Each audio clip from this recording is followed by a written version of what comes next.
মাওলা আমি তো গুনাহ করেছি, তোমার দরবারের আসামি। মাওলা তুমি যদি মাফ করে দাও, আমাকে প্রশ্ন করার কেউ নাই, আমাকে জিজ্ঞেস করার কেউ নাই, আমাকে আটকানোর কেউ নেই। বান্দা যখন অনুতপ্ত মন নিয়ে বারবার বলতে থাকে, রব্বে করিমের রহমত তাকাইতে থাকে, তাকাতে তাকাইতে এক সময় রব্বে করিম বলে, বান্দারে তোর বলার ধরনটা পছন্দ হয়েছে, তোর ডাকার ধরনটা পছন্দ হয়েছে, তোর চোখের পানি পছন্দ হয়েছে, তোর বলাটা পছন্দ হয়েছে।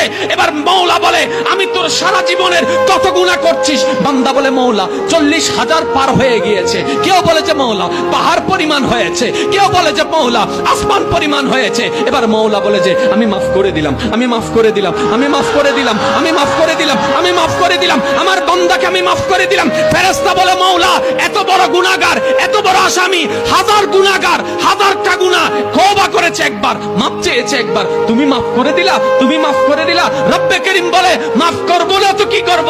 বান্দাটা কার দেখতে হবে না, বান্দাটা কার দেখতে হবে না, সে রহমানের কাছে মাফ চেয়ে যদি মাফ না পাই, তাহলে তো বিশ্বের কাছে মাথা নত হয়ে যাবে। আরে সে রহমানের বান্দা, জাত্তার বান্দা না, যে রহমান হচ্ছে ইন্নাল্লাহ আলা কুল্লি শাইইন কাদির। সুবহানাল্লাহ।